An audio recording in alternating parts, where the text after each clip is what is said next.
And please help me welcome our next panel. So I guess keep clapping. We've got fashion NFTs creation to ownership. Round of applause here. Perfect. And we've got our slides up. All right, so I'm very excited to be with these lovely individuals. We've got some people that are really doing things in this space, which is incredible. So I would like to start with introductions. Who are you and what are you working on? Let's start with Nico. Hi, everyone. I'm Nico Fara. I'm the founder and leader of the Fashion DAO. We are a community of over 200 indie designers and creators in the fashion space that are looking to change this industry for the better using Web3 technologies. I also have a metaverse creation company called Chief Metaverse Officer. We act like a Chief Metaverse Officer for any business or brand. We create custom metaverses on brands' website by removing barriers and make it very accessible and user-friendly. Thank you. I love this. It's literally like speed dating. I've never been speed dating. But if I was, I'd want to be speed dating with you, ladies. So I'm Hollywood.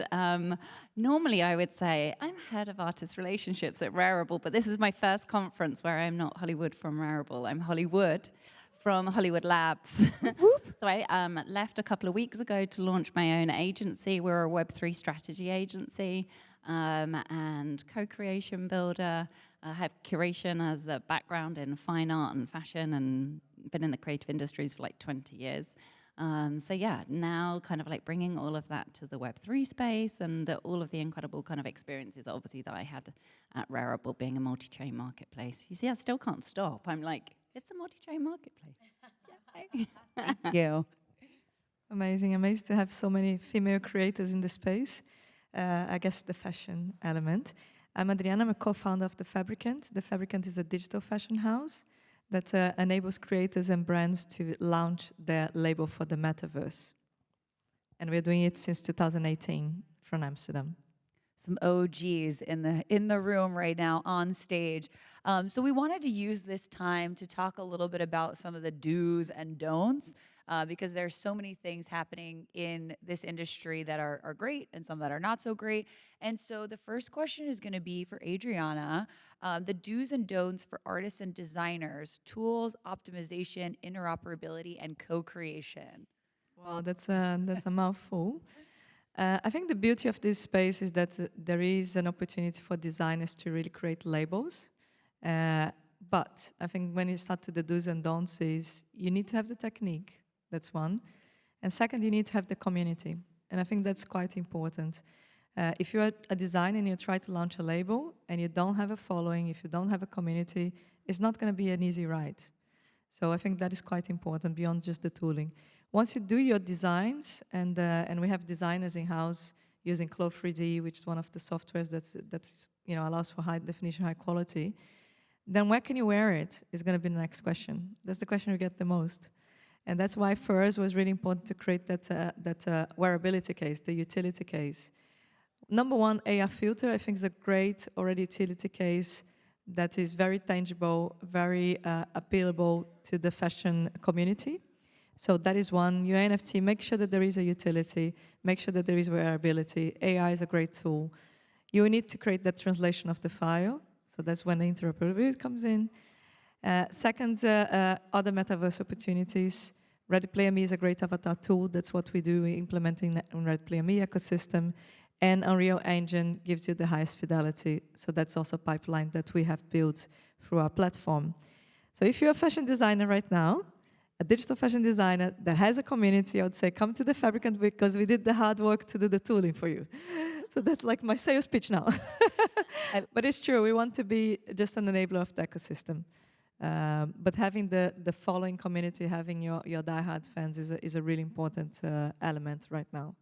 I love that answer. I mean, literally breaking down barriers. Before you had to have a ton of money and a ton of support behind you to get started. And now it's so much easier than ever as long as someone has a creative and a technical capability. It's truly incredible. So this actually, you mentioned Unreal Engine, and so that's going to segue me to Nico. So talking a little bit about choosing the right platform and chain, and even game design engine. So what you're working on at Chief Metaverse Officer, really incredible. Pixel console streaming. If you guys haven't heard of it, look it up.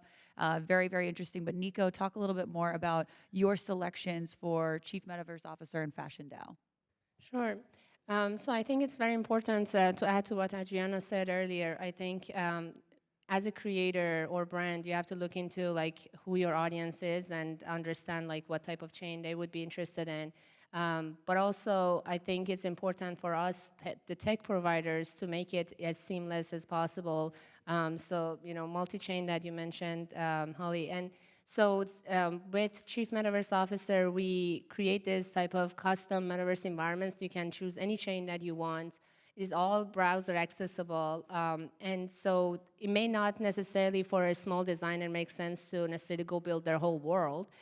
But as a brand, we recommend you keeping your brand image the same as you want it to be, have control over the user experience, have control over your data. It's kind of like choosing between selling on Amazon or selling on your own website. Yes, you can go sell on Decentraland and lower the quality of your creations, or you can have something very beautiful built in Unreal Engine and have it on your own website. So that's kind of like what we recommend, because it's just better for brands to stay authentic, like we heard in the previous talk.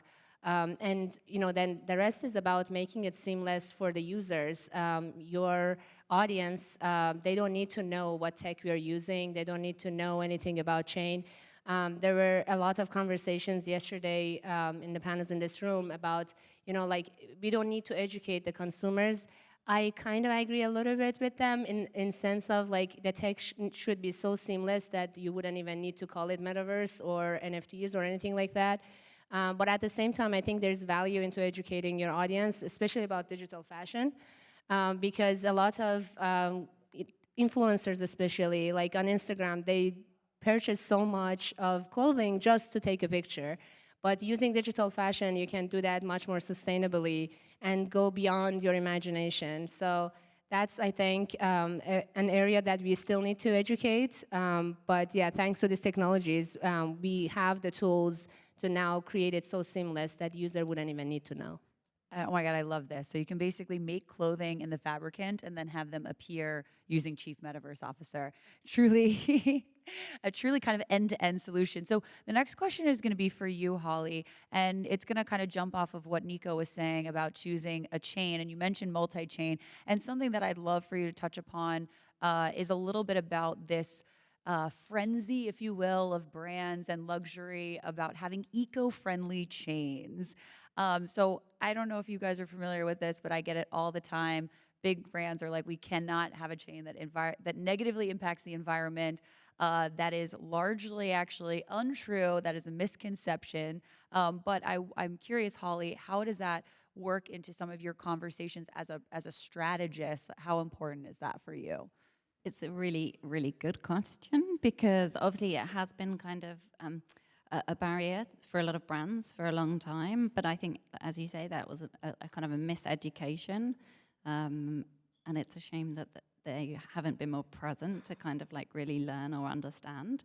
So a lot of what I'm doing, all the conversations that I'm having, and I do like see this as really an investment of my time, because this is going to take time for them to kind of like catch up. For instance, I'm working closely with Purple PR, who are based in London but have offices in New York and Miami and LA. And they have so many different types of brands. So they have like luxury hospitality, food and beverage brands, but also incredible kind of like fashion brands. And so for them, yeah, obviously sustainability was an issue, but you very quickly can kind of like establish, there are chains that are going to be appropriate, obviously. I think that the ETH merge is going to make all of our lives so much easier. But even before that, I'm big into Tezos. I love that kind of community there. It's not necessarily going to be right for all brands either. I think the chain conversation is super interesting, and I kind of like, I loved working with the tech and the dev team. There's an incredible woman that you guys should all follow. Her name is Lean. She's like head of product at Rarible. She's based in Toronto. She's over in Lisbon at the moment for the conference, but she's super dope. They just integrated Immutable X, for instance. But the alpha at the moment is BNB, which I'm super kind of curious about. So I'm not going to kind of like take a position, but I think it's really interesting. Wait, we'll talk more about that alpha. Can I just add Oh, something yeah, to of the course you can. sustainability conversation? Sometimes people think, oh, one transaction takes too much power. But did you know, like, one transaction on Solana uses as much electricity as having a light bulb on for 6 seconds? It's just ridiculous. Too much energy. That's absolutely unacceptable. We have so many light bulbs. So many light bulbs. Well, thank you for sharing that. Holly, I am kind of curious about this alpha because I don't know about it. So self-servingly, I do want to know about this alpha. No, this is just something that keeps cropping up with conversations. I'm super lucky to have incredible kind of like women in, our kind of like group in London, this London Women Leading Web3 community. So obviously we have lots of conversations because we're all part of the Web3 community across different stratas. So it impacts us all in slightly different ways. But you just get a sense, and I've really learned to like trust my instinct and listen to my kind of, you kind of get a sense of like, what's going down. And yeah, Binance Chain is like definitely a hot topic right now. Ooh, great. Okay, well, good to know, everyone. Keep it top of mind. So my next question is, I'm going to start with Adriana. But how do you drum up the right PR and market to the right people? So from the lens of Fabricant, right? You touched upon community, and obviously you guys kind of welcome any designers to come on the platform. But are there any do's and don'ts when it comes to PR and marketing around a digital fashion collection? That's a good one. I would say we had been very fortunate when it comes to PR as a digital brand because I guess we were one of the first, and we got quite a lot of visibility and still do. And I don't think that the rules are very different than the rules of fashion or launching other products, really. It's about what's the story, right? And why is it relevant? And I think we are able to cut through the PR noise through that. We tell when we have a story to tell, and when we don't, we just stay silent, right? And I think the beauty of, again, Web3 is that the big magnifiers of our message start to become our own community. Our holders, they feel vested in what we are doing, right? They're there from the beginning. So as of suddenly, even that machine becomes more decentralized. It's less about one critical voice telling that you're great, but it's actually about your fans endorsing you in a very, very authentic way because they want to make it together, right? And I think that, again, I go back to community being super important in the world that we're in and being authentic, like Nico said, being authentic, standing for something, have a very clear mission, have a very clear story to tell, and build the community around it. And we have been very also, I think, on the do's. We have been from the very beginning, very careful on the community building because we don't believe in the speculation. We didn't believe in the speculation that we lived in the last year as much as it was great for the industry. But it's not sustainable, and having a lot of speculators in your community actually creates false expectations. So we have been much more about getting our message, our long-term vision in this space. What we're trying to build is a new industry. We are trying to enable creators to actually be able to launch themselves in this new industry and that we can all grow together. It's a more sustainable industry. Is a more creative industry, is a more equitable industry, is an industry of dreams and stories that we're able to create right now. And we just completely, we're telling that story since 2018, when people thought we were crazy, and we keep telling. And I think that helps to gravitate, to bring the right people into the space, right? And every time when we launch something, we go back to the mission. This is one more step into that direction, guys. I was just going to add, it was interesting what you were saying about authenticity, and it just suddenly made me think. We had such an amazing breakfast this morning with Adriana and her team from The Fabricant. And I was thinking, it really, it's actually about the authenticity of the founders as well, though. Went, way back, and we were kind of talking about, look at the team. That's how you're going to know if it's a good project. And for me, I'd be looking at the team behind a PFP project or something.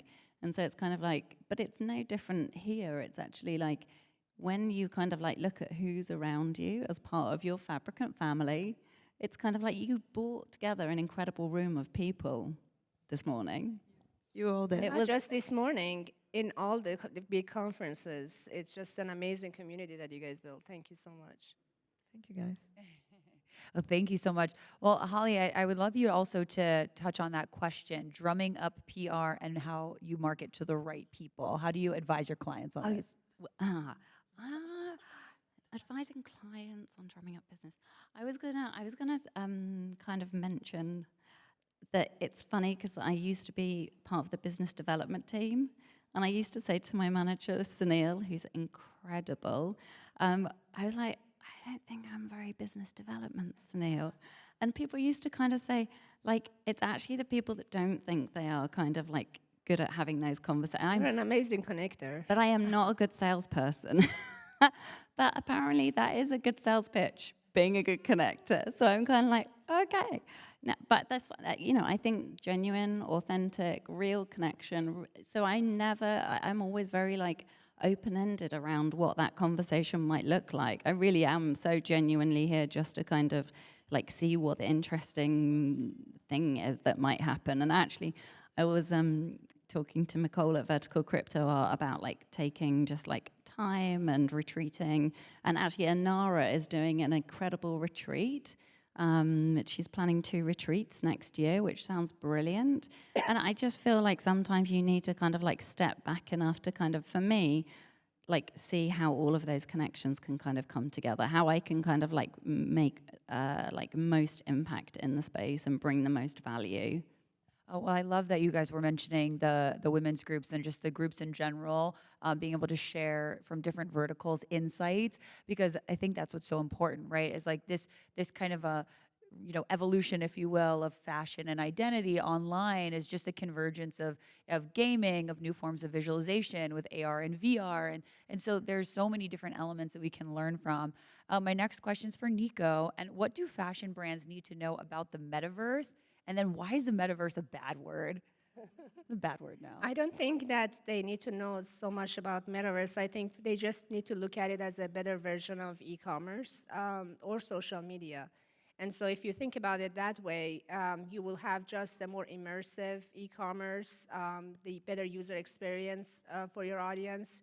And then they will also have a better way to communicate with each other. And so like you can be like talking to the store associate while you're inside the environment. You can feel immersed and be shopping with your friends. So all of these opportunities that we have by going to a physical store, now you can have that part plus the convenience of being at your home. So best of both worlds, that can be so much more engaging for your audience. And then the other part is about marketing. Traditionally, brands had to pay so much for ads or, pay influencers and all that. But now you can create much more immersive storytelling like Fabricant is doing. And so that's a best way of marketing, in my opinion, and the community building that you do and potentially DAOs that brands can create. These are all much more authentic than just, paying for ads. I agree. And you also have that communication, right? Because it's a two-way communication instead of being passive, having a passive brand experience. An individual can actually interact with them in real time. So one thing that I want to ask that's kind of is kind of a, I hope this isn't too much of a hot question, but I get asked quite often about what are some Web3 KPIs. And so I'm going to start, with Adriana, just your thoughts on this. There might be no answer, but that's definitely something that comes up often from a brand and fashion, like luxury fashion standpoint. So curious. I'd like first to start talking business, really, and start actually setting revenue KPIs, because I think that's when the industry is going to fly, right? We went through this really peak of speculation where people are making an absurd amount of money. Great, but let's talk real now. What's the value of what we're producing? What's the value people are paying for it? Why do they see value in it? So I'm big in hardcore financial KPIs from one side. From the other side, engagement. Because I think, again, the beauty of Web3 is you don't need 1 million eyeballs or millions of eyeballs. You just need a very curated community that loves what you're doing, that values what you're doing, and that will stay with you for the long run. So I think engagement is another really important metric for us. Amazing. Holly? So the 3 brands that I'm consulting for, my first 3 clients are Givenchy, Fendi, and Burberry, each with very different sets of KPIs. Some are kind of around NFT drops, some are much longer, bigger Web3 strategy building. So the KPIs really are very different, but I really echo what Adriana's saying around, looking at this as an impactful business case, business model. But the engagement, they are kind of struggling with kind of how to. It's not necessarily about moving their audience into Web3. Sometimes it's about how they become relevant within the Web3 audience. Great one. Nico? I will add from the metaverse perspective, I think the same KPIs we had on e-commerce apply, conversion rate, retention rates, all of those, plus the KPIs you had in physical stores, they still apply, the engagement, the time they spend in the store. So all of those, so that's how we should talk to brands. I think it's not really a strange topic. It's all the same things. Plus now there's this added components of community, so the engagement with the community, like whether it's on Discord or wherever else that you're using, those factors are important. Someone yesterday was mentioning instead of market share, now brands are competing over community share, like the community cap instead of market cap. So that perspective I think is very important. Amazing. Well, thank you guys so much for having our panelists. Give Thank them a round you. of applause, everybody. Thank you. Thank you. Thank you.